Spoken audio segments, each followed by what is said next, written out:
মান্না তো এত অল্প বয়সে গেছে, মান্না আমার থেকে বয়স অনেক কম, ছোট ছিল।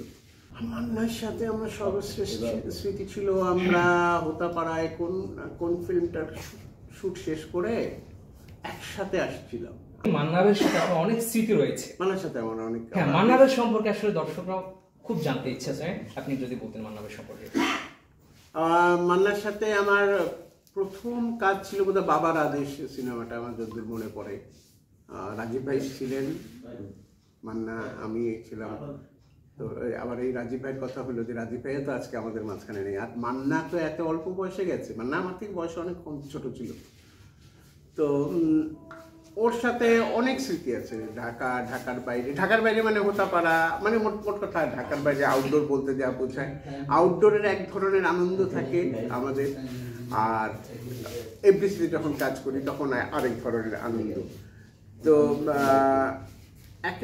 যে দুজনের কথা উঠলো, সেই দুজনই হঠাৎ করে চলে গেলেন ওনারা। এবং মানুষ হিসাবে তো মান্না তো অনেক ভালো একজন মানুষ ছিল, এটা তো বলার কোনো কিছু অপেক্ষা রাখে না। আর কি পরিমাণে জনপ্রিয় ছিল সেটা আমরা ওর মৃত্যুর পরে আমরা দেখতে পেরেছি। এবং মানুষ অনেকে বুঝতো না যে ও এত জনপ্রিয় ছিল, এটা হয়তো ও নিজে জানতো না কত জনপ্রিয় ছিল। মান্নার সাথে আপনার সর্বশেষ স্মৃতি কি ছিল?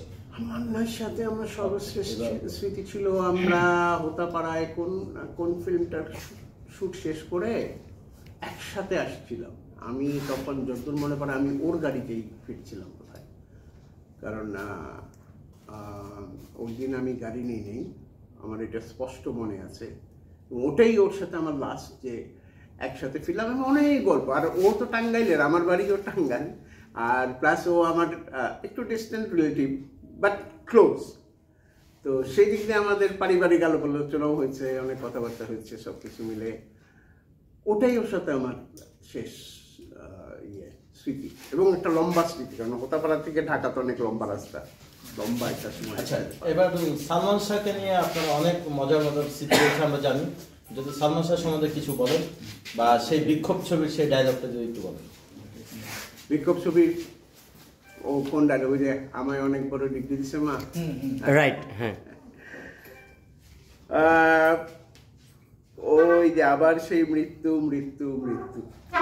ওই ফিল্মে আমি মারা গেলাম, ও আমার বডি নিয়ে গ্রামের বাড়ি গেল, দাফন হলাম, তারপরে আসলো।